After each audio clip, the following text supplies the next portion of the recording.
Thiago Reis expõe divisão no bolsonarismo e possível plano de fuga para Bolsonaro.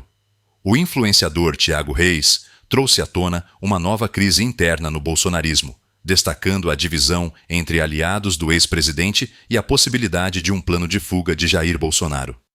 Segundo Reis, figuras influentes do movimento já começaram a preparar sua base para aceitar a narrativa de um exílio como única alternativa diante do avanço das investigações e do risco de prisão.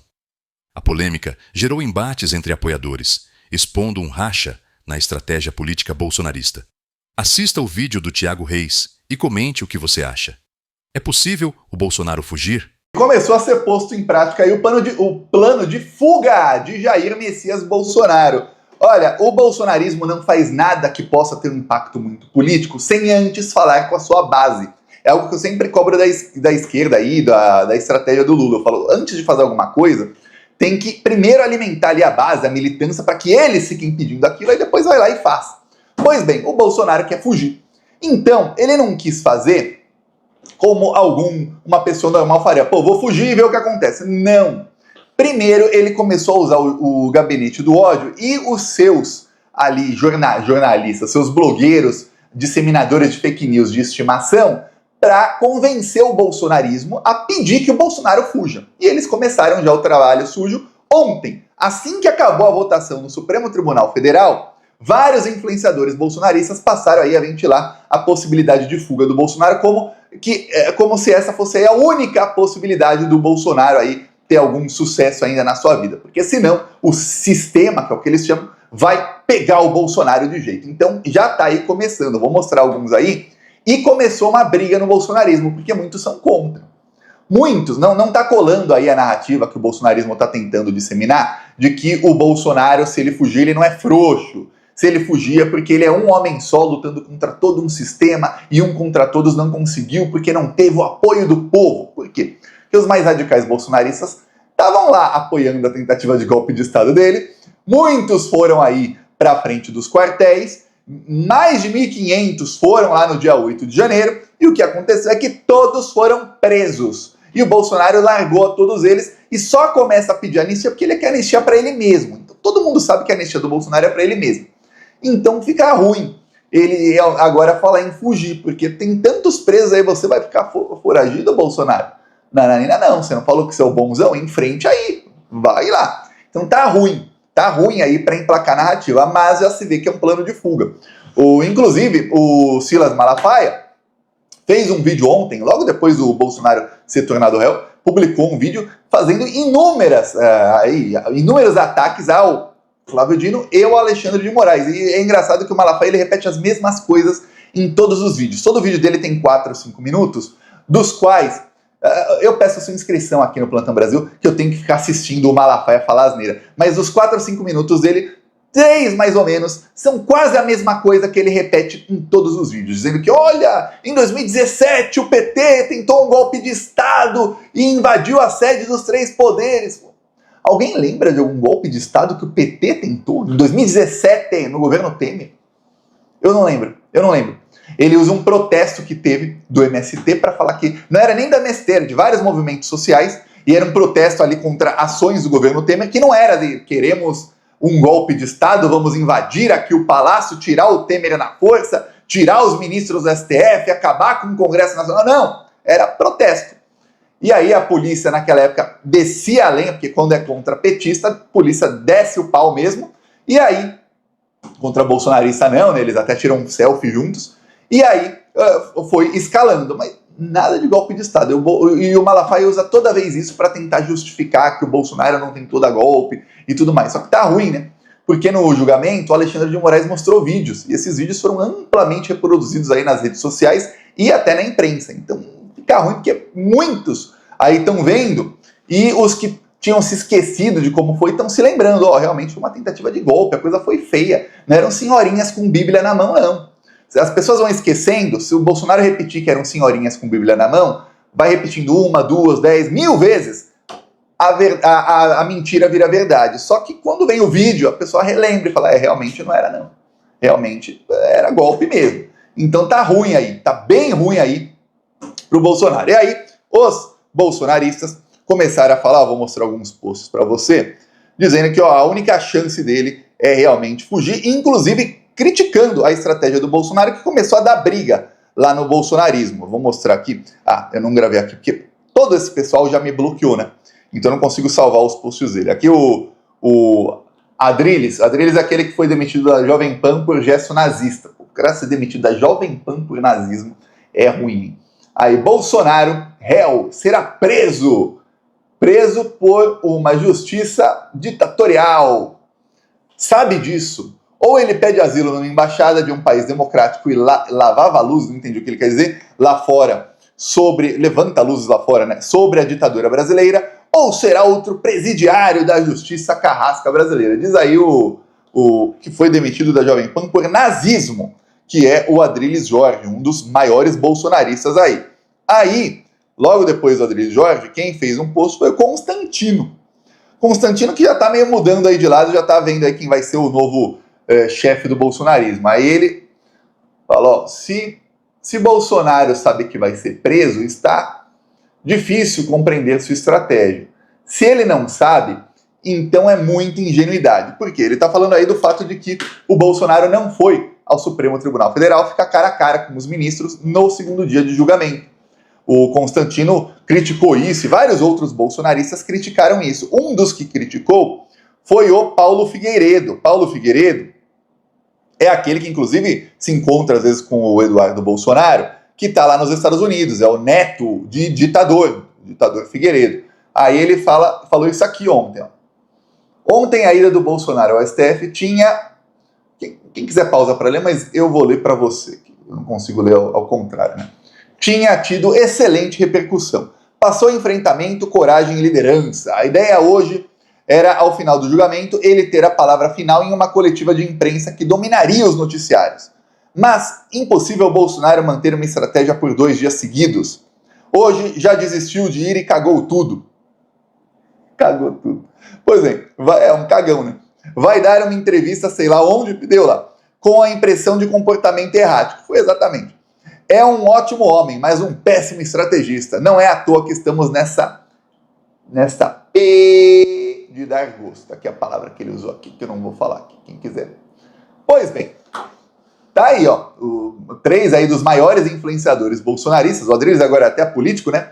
Falando, ó, a estratégia do Bolsonaro tá um lixo, o Bolsonaro não mostrou força, e 2 falando aí, ó, se ele sabe que tá preso, não dá dando pra entender não, porque não era pra ele estar indo lá, era pra ele estar fugindo, ou pedindo asilo aí numa embaixada. E aí os bolsonaristas passaram a falar que sim, ele tem que fugir mesmo. O que o Bolsonaro tem que fazer é ele sair do Brasil ou pedir asilo numa embaixada e sair, abre aspas, expondo a ditadura que é o Brasil. Aí vem aqui, ó.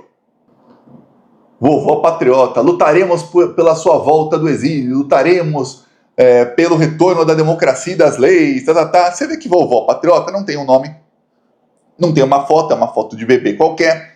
E aí você vê, são o quê? Robôs, que são aqueles que já estão falando, olha, tem que fugir mesmo, hein? Aí chega outro com foto de série Fax, outro robô, né? Sem nome. Exatamente isso, Adrilles, já deveria ter feito isso. Aí chega um outro também sem nome, Marabá Pará, com foto aqui de joguinho, né?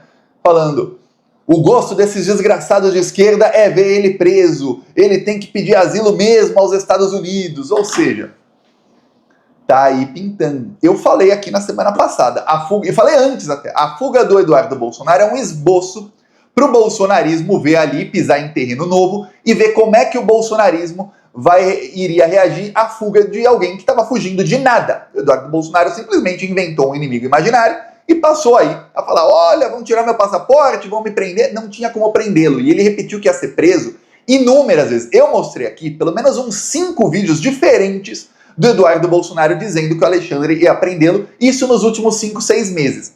Por quê? Porque agora a gente vê a estratégia dele com tudo aquilo era o quê? E eu falava, ele tá falando, mas ele não pode ser preso, porque ele é deputado federal, só pode ser preso em flagrante delito. A não ser que ele esteja cometendo algum crime e ele seja pego em flagrante, ele não pode ser preso aí por tentativa de golpe, essas coisas agora, só depois de uma condenação. Ele tá com medo porque o inquérito das milícias digitais vai acabar E ele vai ser indiciado, denunciado e condenado por isso. O que deve ser só em 2026, talvez até 2027, talvez não dê tempo nem para a próxima eleição. Tá com medo também o Eduardo, que tem um processo no TSE que tá aí turbinado e que o nome dele foi incluído, ele pode ser cassado, não. É cassado sim. Pode ser cassado e tornado inelegível por 8 anos, mas TSE demora, é aquela, né? Não é agora. Então, fica claro, ele queria ver como é que o bolsonarismo reagiu. E aí o que ele fez? Criou uma narrativa, inventou que estava ali fazendo contatos com o Trump, se mudou para uma mega mansão, numa cidade onde ele tem ali uma empresa de fachada, junto com um cara que administrava a verba da Lei Rouanet no governo Bolsonaro, e que aumentou em 600 milhões de reais a verba. 2 anos aumentou a verba em 600 milhões de reais. Então 1 bilhão e 200 milhões foi o montante aí que a verba aumentou nos 2 últimos anos do governo Bolsonaro, somados pelo Porciúncula, sócio de Eduardo Bolsonaro nos Estados Unidos. Parte do dinheiro sumiu. Aí você vê, pô, que estranho, né? E aí o bolsonarismo fez, sabe o quê? O bolsonarismo apoiou a fuga do Eduardo Bolsonaro. Você ia nas redes sociais dele e tava todo mundo elogiando o Eduardo Bolsonaro. E por mais que você, plantonista, possa dizer, não, Thiago, mas é que ele deleta os comentários contrários. Calma. Quando tem muito comentário contrário, eu venho aqui e eu mostro, ó, estão xingando ele, os próprios bolsonaristas. Nesse caso, não. Eram poucos, bem poucos, falando mal dele. Nem vale a pena eu falar aqui no vídeo que seria uma mentira. Falar, ó, estão xingando ele de frouxo, todo mundo porque ele fugiu. Não, era pouco. A maioria comprou a versão de que realmente, vai lá, você é um grande deputado e tal. O que aconteceu numa frequência muito maior, mas não era chamando ele de frouxo, era a gente dizendo que, ó, mas você está sendo ignorado pelo Trump. Até agora nada. E aí? Alguns falavam, só mais 72 horas. Tava ali debochando que ele fala que o Trump vai fazer algo e o Trump não fez nada. Aliás, fez. O Trump elogiou o sistema eleitoral do Brasil. Boa, Eduardo, boa! Conseguiu, hein? Conseguiu o oposto do que você queria. Foi o que o Trump fez. Justo no dia do julgamento, o Trump elogiou o sistema eleitoral do Brasil, que foi implementado por quem? Começa com A de Alexandre. Aí é fogo, né? Aí é fogo. E aí, começa a se falar na fuga do Bolsonaro e aquele papo lá de 2, 3 dias atrás de que, olha, pode ter um plano de fuga aí, volta com tudo. Antes do julgamento do Bolsonaro, ministros do STF falaram aí a coluna do Globo que acreditavam que já tinha um plano de fuga em andamento. Eu questionei aqui, se quem vai julgar acha que tem um plano de fuga, por que não prendem? Fuga é o principal motivo para prisão preventiva. A prisão preventiva é obstrução de justiça, vários outros motivos ali. Obstrução de justiça não tem ali no Código Penal obstrução de justiça, isso. Mas é um conjunto de coisas. Fugir é um tipo de obstrução de justiça. E é o mais comum. Aí vão deixar? Pois bem, agora tá claro aí. O gabinete do ódio está pintando ali uma fuga do Bolsonaro. Olha os comentários dos bolsonaristas sobre a estratégia dele de não fugir, pelo menos até o momento. Constantino falou, né? Aí o pessoal, acertou em cheio. Acho que é ingenuidade do Bolsonaro. Eu desconfio mesmo que ele tem algum transtorno de masoquismo, o Bolsonaro. Conversa com ele, conversa com o Bolsonaro. Quer dizer, convence ele a fugir. Aí ele está sendo julgado pelo 8 de janeiro. Crime que não cometeu, mas seria a única vez que ele saiu das 4 linhas. Ou seja, não cometeu, mas definitivamente não faz sentido a estratégia do Bolsonaro. Aí vem outro. Muito estranho. Eu sempre acredito que ele é muito mal assessorado ou... Aí... O Rodrigo Constantino está certíssimo. Ou se volta para lutar, ou seja, ou ele vai agora voltar as forças dele para luta contra o STF, ou o quê? Ou se permanece no exterior e luta de lá. O que não pode é voltar e se acovardar. E foi exatamente isso que aconteceu com Ares de martírio, que foi o que o Bolsonaro tentou aí ser um mártir ali no discurso dele. Então você vê que ele já está convencendo. Então é aquela estratégia do bolsonarismo. Ele primeiro, e não é do bolsonarismo não, viu? Essa estratégia é de quase todos os grandes líderes em comunicação. Quase todos. Eu cito aqui sempre o governo do México que faz isso? Faz, mas se você pegar, se alguém começar a ler ali a imprensa chinesa, a imprensa aí de outros países que têm governos muito bem aprovados, você vai ver que também sempre é a mesma coisa. Quando eles querem alguma coisa, eles vão lá, primeiro colocam aquilo na cabeça da população, seja com o discurso dos líderes, alguma coisa, depois vão lá e implementam e anunciam, olha, estou fazendo aquilo que vocês querem. Então, o Bolsonaro fez isso inúmeras vezes aí quando ele era presidente da República e depois. Inclusive quando ele falava, olha, se me autorizarem eu faço, hein? Eu vou sair das 4 linhas, se eu tiver autorização do povo. Aí o gabinete do ódio ia nas redes sociais e ficava, Bolsonaro, eu autorizo. Aí eles ficavam, eu autorizo. Ou seja, ele ia dar o golpe e falar, não, mas é o povo que está pedindo. E autorizando a dar o golpe. Aí agora é a mesma coisa. Estão autorizando ele a quê? A fugir. Então se não tiver ministro do STF monitorando isso, da Procuradoria-Geral da República monitorando isso e da Polícia Federal aí vendo o que está acontecendo, pode ser que tenhamos aí uma das maiores vergonhas, a maior vergonha disparada da história do Poder Judiciário brasileiro, que vai se deixar fugir ou se exilar numa embaixada um criminoso dessa laia aí. Porque é isso que ele está mostrando que ele vai fazer, se exilar ou fugir do país. Fugir, no caso, seria para a Argentina ou para o Paraguai. Via Argentina ou Paraguai para depois ir de lá para outro lugar. Então, agora já se pode ser pedida a prisão do Bolsonaro. Lembremos que o pedido de prisão do Bolsonaro continua com o Procurador-Geral da República. Inclusive pedido de prisão que cita, entre outras coisas, risco de fuga, porque o Eduardo Bolsonaro foi preparar a fuga do Bolsonaro lá nos Estados Unidos. Veremos aí. Eu peço sua inscrição no canal. Seguimos aqui na luta. Falou! Se você gosta do nosso conteúdo, inscreva-se no canal e compartilhe para nos ajudar a crescer juntos. Ative o sininho para receber todas as novidades em primeira mão. Seja membro do nosso canal e apoie nosso trabalho. Estamos aqui para oferecer sempre o melhor para você.